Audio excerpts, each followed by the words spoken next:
When people hear the phrase, space rejects the weak, they imagine a test of toughness. They imagine heroic astronauts straining against impossible odds, muscles tense, willpower unbreakable. It sounds like a competition, as if the universe is some cosmic arena and only the strongest survive. But space is not an arena. It does not test courage. It does not reward determination. It does not care how disciplined, brave, or physically powerful you are. Space tests something much simpler and far less dramatic: whether your body's internal chemistry can continue operating under radically different physical conditions. On Earth, you feel strong because the environment supports you. You breathe because air pushes into your lungs. Your blood carries oxygen because pressure allows gases to dissolve into liquid efficiently. Your bones stay dense because gravity constantly pulls on them. Your temperature stays stable because the atmosphere carries heat away when you are warm and brings heat when you are cold. All of that feels normal, invisible, automatic, but none of it is guaranteed by the universe. Imagine the strongest athlete alive. Perfect cardiovascular health, maximum lung capacity, elite muscle strength. Now imagine placing that person in a vacuum, no air, no atmospheric pressure, no oxygen. Within seconds, strength becomes irrelevant. Without pressure, air in the lungs expands and rushes outward. Oxygen stops dissolving into the bloodstream. The brain, which consumes enormous amounts of energy every second, begins to starve. Consciousness fades not because the person is weak, but because chemistry cannot proceed without the right boundary conditions. Your body is not a solid machine. It is a delicate, dynamic system of chemical reactions happening in water at a specific temperature and pressure. Proteins fold correctly only within narrow ranges. Cell membranes maintain structure only within narrow ranges. Electrical signals in neurons function only within narrow ranges. Change the pressure, and gases behave differently. Change the temperature, and reaction rates change. Remove oxygen, and energy production collapses. This is not a moral test. It is thermodynamics. We use words like strong and weak because they make sense in human contexts. If you can lift more weight, run farther, endure pain longer, you are stronger. But those measures assume Earth's conditions. They assume gravity pulling downward, air pressing inward, sunlight filtered through atmosphere. Space strips those assumptions away. In space, strength does not matter if your lungs have nothing to breathe. Determination does not matter if radiation tears through DNA faster than cells can repair it. Endurance does not matter if pressure differences cause fluids to vaporize. The universe is not impressed by effort. What we call weakness in space is really a mismatch between biology and environment. Life on Earth evolved under one very specific set of physical constants and planetary conditions. Our physiology is tuned to that narrow band like a musical instrument tuned to one pitch. When you move that instrument into a completely different environment, it does not fail because it lacks discipline. It fails because the surrounding physics no longer matches its design. So when someone says, space rejects the weak, translated into something more precise, space exposes how dependent we are on Earth, and that dependence is not a flaw. It is a fact written into the equations that keep us alive. Now consider the first true physical barrier: vacuum. To understand vacuum, don't imagine emptiness in a poetic sense. Imagine imbalance. On Earth, you are standing at the bottom of an ocean of air. The atmosphere presses on you from every direction with a force of about 101 kilopascals. You don't feel it because your body pushes back with equal pressure. Your lungs, your blood vessels, even the tiny air pockets in your sinuses are all in equilibrium with the surrounding atmosphere. Life depends on that equilibrium. Here is a simple thought experiment. Take an empty plastic bottle and seal it at sea level. Now carry it high into the mountains where air pressure is lower.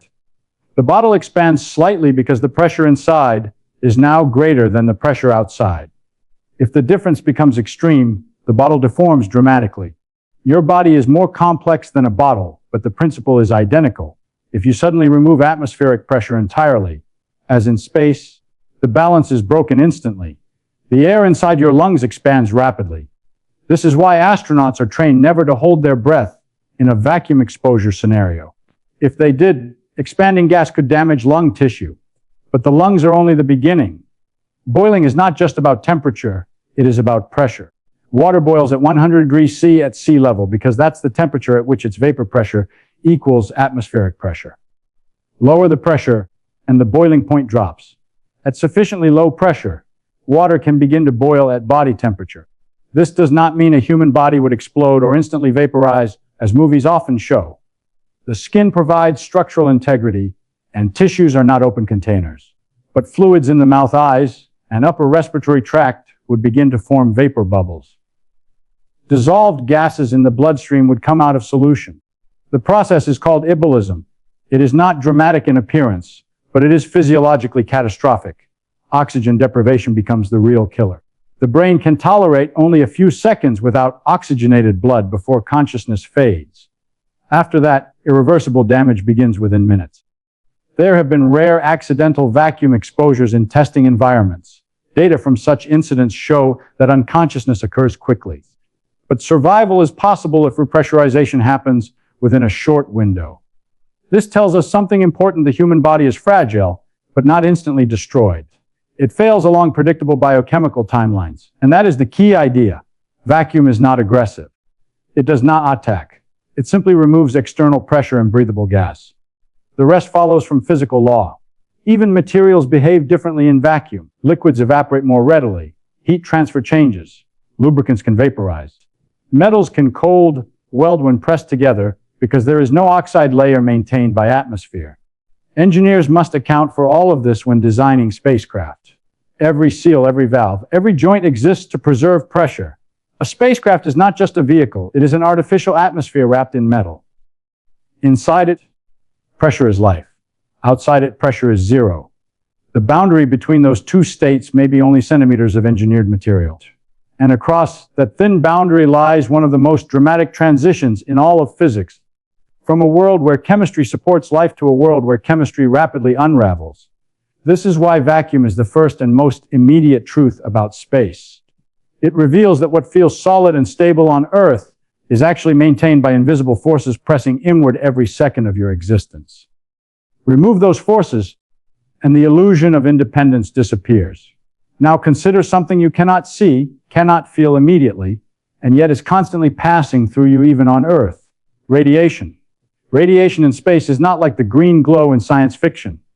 It is mostly invisible particles and high-energy waves moving near the speed of light. On Earth, we are protected from much of it by two natural shields, the atmosphere and the magnetic field. Together, they deflect, absorb, and scatter a significant fraction of harmful incoming radiation.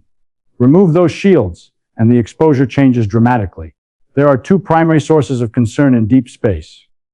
The first is solar radiation, charged particles emitted by the sun, especially during solar flares and coronal mass ejections. The second is galactic cosmic rays, extremely high energy particles accelerated by distant astrophysical events like supernova explosions. These particles are not just light. Many are atomic nuclei traveling at enormous speeds. When they strike human tissue, they can collide with atoms in your cells and knock electrons loose. This process is called ionization. Ionization matters because your biology depends on stable molecular structures. DNA, for example, is a long molecular chain carrying genetic information.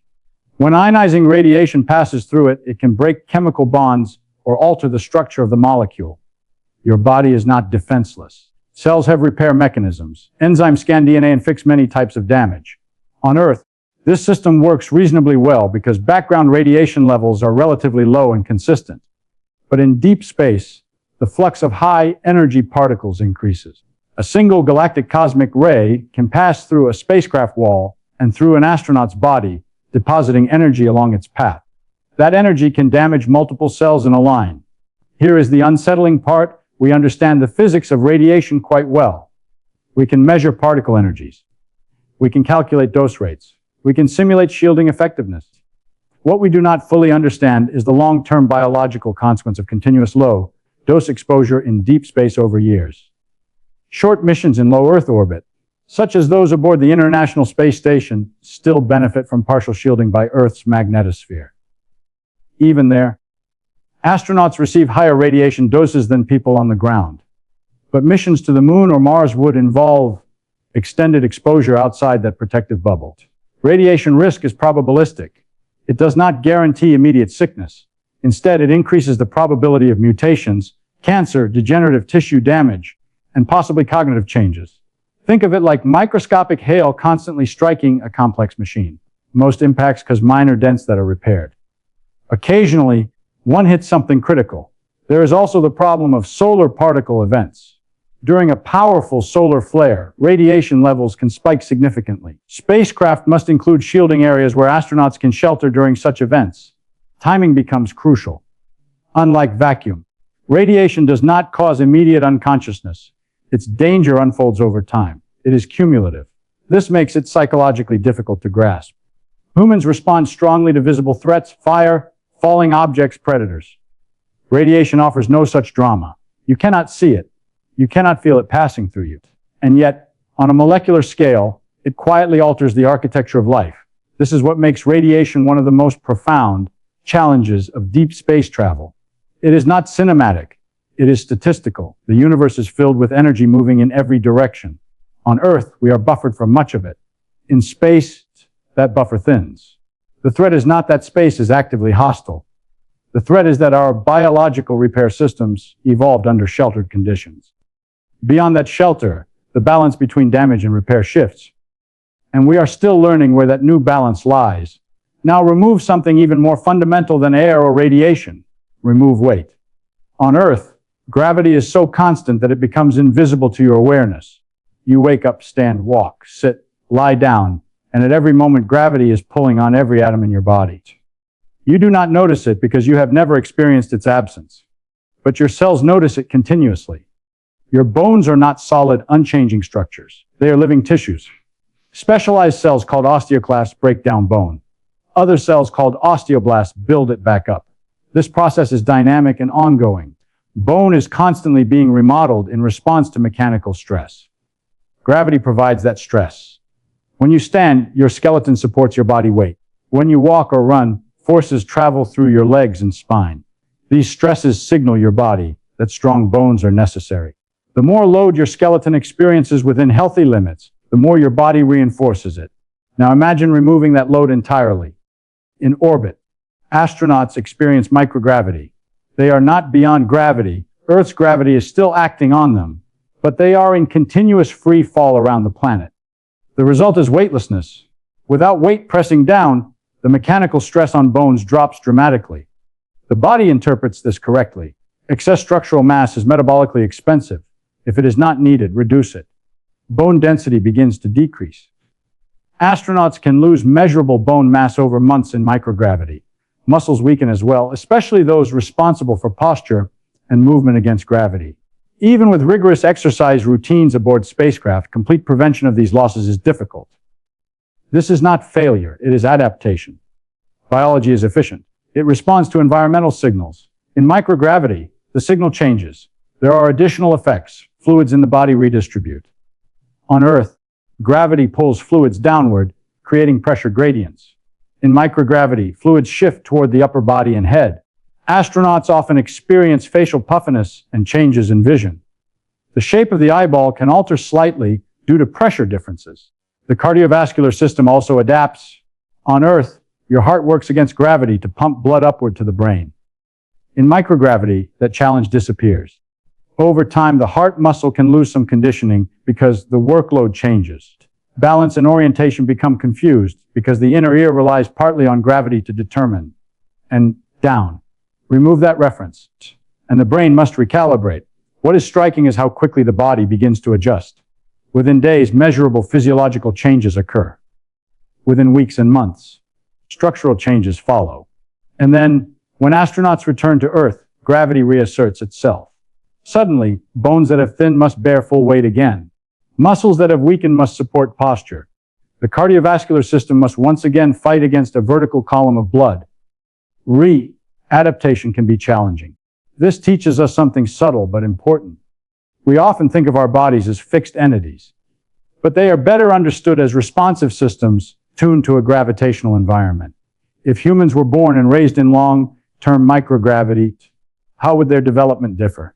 Would bones form differently from the start? Would cardiovascular structures adapt in new ways? We do not yet know. Gravity shaped life on Earth from the beginning. It influenced the way organisms grew, moved, and structured themselves. Remove it, and the blueprint of the body begins to shift. Microgravity does not crush or tear. It simply removes a constant downward pull. Yet that quiet removal is enough to reorganize biology at multiple levels. Again, space does not reject strength, it changes the rules. And the body, always listening to physics, responds accordingly. People often say space is cold, as if it were a giant freezer waiting to drain heat from anything that enters it. That description sounds intuitive, but it hides something more subtle and more interesting. Temperature is not a substance. It is a measure of the average kinetic energy of particles. On Earth, when something feels cold, it usually means heat energy is flowing away from your body into the surrounding air or water. That flow happens efficiently because matter, especially air and liquid, carries energy through collisions between molecules. This process is called conduction and convection. In space, there is almost no matter, no air, no fluid, no continuous stream of particles to carry heat away from you. That changes everything. If you were floating in the shadow of a planet, far from sunlight, your body would lose heat primarily by radiation, emitting infrared energy into space. Radiative heat transfer is much slower than convective cooling in air, so you would not instantly freeze solid. In fact, in vacuum, heat leaves you less efficiently than in a cold wind on Earth. Now move into direct sunlight in orbit. With no atmosphere to scatter or absorb radiation, solar energy strikes you directly. Surfaces facing the sun can heat to extreme temperatures. Surfaces in shadow can drop to very low temperatures. The difference can be dramatic over small distances. Space is not uniformly cold. It is thermally extreme and highly variable. On Earth, the atmosphere moderates temperature swings. Air circulates. Clouds reflect sunlight. Oceans absorb and redistribute heat. These processes smooth out extremes. In space, there is no such buffering. This is why spacecraft require elaborate thermal control systems. Engineers must carefully manage how heat is absorbed, distributed, and radiated away. Electronics generate heat continuously. Without air to carry that heat away, it must be conducted to radiators and emitted as infrared radiation. Even the orientation of a spacecraft matters. Rotate it differently, and you change which surfaces absorb solar energy and which radiate into darkness. Human survival depends on narrow temperature limits. Proteins in your body fold correctly only within certain ranges. Enzymes that drive metabolism are sensitive to even small deviations. Too much heat, and proteins denature. Too little, and biochemical reaction rates slow dramatically. Your body has regulatory systems, sweating, shivering, blood vessel constriction, and dilation, but these evolved in an atmosphere. They rely on convective heat exchange with surrounding air. In a vacuum, sweat does not cool you in the same way because there is no air to carry heat away. Evaporation behaves differently under low pressure. Thermal balance becomes less intuitive. Materials also respond strongly to temperature extremes. Metals expand when heated and contract when cooled. Repeated cycles of heating and cooling can cause fatigue and cracking. Plastics can become brittle. Seals can degrade. So when we say space is cold, what we really mean is that thermal regulation becomes entirely dependent on radiation and internal system design. There is no environmental safety net. Again, the theme repeats. Space does not actively freeze or burn. It simply removes the stabilizing medium that Earth provides. In that absence, temperature becomes a function of geometry, reflectivity, emissivity, and exposure. The physics is clean, energy in, energy out, balance or imbalance. And life, which depends on stable internal energy flow, must build its own climate wherever it goes beyond Earth. There is another kind of vacuum that space introduces, and it is not physical. It is psychological. On Earth, your brain developed under remarkably consistent environmental patterns. There is a day-night cycle of roughly 24 hours. There are natural sounds, wind, water, distant movement. There are subtle atmospheric pressures and smells. There is a horizon. There is open space and social density. Even when you are alone, you are embedded in a living biosphere filled with cues your nervous system evolved to interpret. Now imagine removing most of that. In orbit or deep space, the environment becomes artificial and highly constrained. The air you breathe is recycled. The walls are close. The lighting is engineered. Outside the window is not landscape, but either endless darkness or a stark, silent planetary surface. There is no weather, no rustling leaves, no distant life moving in the background. Human cognition is deeply sensitive to context. Your circadian rhythm, the internal clock regulating sleep and hormonal cycles, is synchronized by light patterns. In low Earth orbit, Astronauts may experience multiple sunrises and sunsets every 24 hours as they circle the planet. Artificial schedules must be imposed to maintain biological stability. Sleep disruption is common. And sleep is not a luxury, it is a neurological necessity. Memory consolidation, emotional regulation, metabolic balance all depend on it. Isolation adds another layer. On Earth, even when physically alone, you are connected to vast social systems. In deep space, communication delays grow. A mission to Mars could involve delays of up to 20 minutes one way. Real-time conversation becomes impossible. Immediate support from Earth disappears. This alters the structure of social interaction. Conversation becomes asynchronous. Emotional feedback loops stretch. The sense of distance becomes more than spatial, it becomes temporal. Confinement compounds the issue. Space habitats are limited in volume. Personal privacy is minimal. The same faces, the same voices, the same routines repeat day after day. Small interpersonal tensions can amplify in such conditions. Psychological research in analog environments, Antarctic stations, underwater habitats, long-duration isolation experiments shows patterns of mood fluctuation, irritability, decreased motivation, and cognitive fatigue. These are not signs of weakness. They are normal responses of a nervous system operating outside its evolutionary comfort zone. The human brain is predictive. It constantly builds models of the environment to anticipate what comes next. In space, many familiar cues vanish.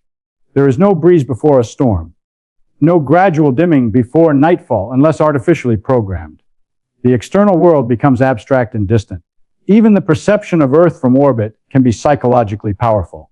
Some astronauts describe a profound cognitive shift when seeing the planet as a small, fragile sphere suspended in darkness. This experience can be awe-inspiring, but it can also emphasize isolation.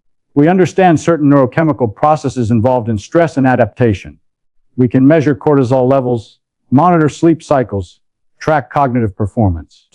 But consciousness itself, the subjective experience of being isolated millions of kilometers from home, is not reducible to simple equations.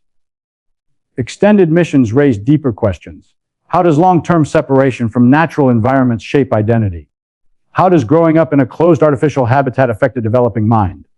Would children born in such environments perceive outside differently than we do? We do not yet know. The psychological vacuum of space is subtle. It does not rupture lungs or break bones. It reshapes perception, rhythm, and social structure. Once again, space does not reject strength. It removes familiar reference points. And the mind, like the body, must learn to operate within new boundaries defined not by malice, but by physics and isolation. There is a deeper difficulty in all of this, and it has less to do with engineering and more to do with how the human mind works. We struggle to explain space realistically because our brains did not evolve to think in terms of vacuum instability, ionizing radiation flux, or orbital mechanics. We evolved to throw spears, judge distances, read facial expressions, and predict weather by watching clouds. Our intuition is tuned to medium-scale phenomena, things that move slowly enough and are large enough for direct sensory experience. In everyday life, causes and effects are visible. Push an object, and it moves. Drop something and it falls. Heat water and it boils. These relationships feel natural because we experience them repeatedly. But in space, many critical processes operate outside intuitive scale. Take orbital motion. An astronaut floating in orbit feels weightless. It appears as though gravity has vanished. In reality, gravity is still pulling strongly. The spacecraft and astronaut are simply falling around Earth at the same rate. They are in continuous free fall, constantly missing the ground because of sideways velocity. This is not obvious without mathematics. Or consider radiation damage. You cannot see a DNA strand break. You cannot feel a single ionizing particle pass through tissue. The consequences accumulate statistically. The cause is microscopic and invisible, yet the outcome may appear years later. Our brains prefer stories with agents and intentions. When something goes wrong, we look for a decision maker, a mistake, a moral failure. But physics does not operate through intention. It operates through consistent laws. When people say, space rejects the weak, they are unconsciously turning impersonal processes into narrative. Rejection implies judgment. Weakness implies inadequacy. In reality, what is happening is mismatch. Life on Earth exists within a narrow band of temperature, pressure, gravity, and radiation levels. These parameters are not universal defaults. They are specific local conditions. Our physiology is a solution to a very particular set of environmental equations. Move outside that parameter space, and the solution becomes unstable. The difficulty is that we rarely think of ourselves as solutions to equations. We think of ourselves as independent beings moving through a passive background called the universe. Physics suggests something different. You are not separate from your environment. You are a process sustained by it. The oxygen concentration of the atmosphere, the strength of Earth's magnetic field, the intensity of solar radiation filtered through air, these are not external conveniences. They are boundary conditions that allow your internal chemistry to persist. Remove or alter those boundary conditions, and the process that is you begins to degrade. Another cognitive challenge arises from scale. Space is vast beyond ordinary comprehension. Distances between planets are enormous compared to everyday experience. Energy scales involved in cosmic rays dwarf chemical energies in biology. When confronted with such magnitudes, the human mind often defaults to metaphor. We say space is hostile, empty, or deadly. These words simplify complexity into emotional categories. But the universe is not hostile. It is indifferent. It follows mathematical relationships that hold whether life is present or not. The real struggle in explaining space honestly is resisting the urge to dramatize it. It is more accurate and more unsettling to say that life is a localized fluctuation in a much larger thermodynamic landscape. We exist because certain gradients, energy from the sun, chemical disequilibria, gravitational stability, are available here. Understanding this requires abandoning intuitive thinking and replacing it with models built from experiment and mathematics. That shift is not easy. It asks us to accept that our survival depends not on inherent strength, but on compatibility with physical law. And physical law does not bend for narrative. Beneath everything we have discussed, vacuum, radiation, microgravity, temperature, isolation, there is a single unifying principle quietly governing it all, the second law of thermodynamics. It is not dramatic. It does not make headlines. But it is one of the most reliable generalizations ever discovered in science. In simple terms, the second law states that in an isolated system, entropy tends to increase. Entropy is often described as disorder, but that word can be misleading. More precisely, entropy measures the number of microscopic configurations consistent with a system's macroscopic state. Systems naturally evolve towards states that can be realized in more ways. That sounds abstract, so think of it this way.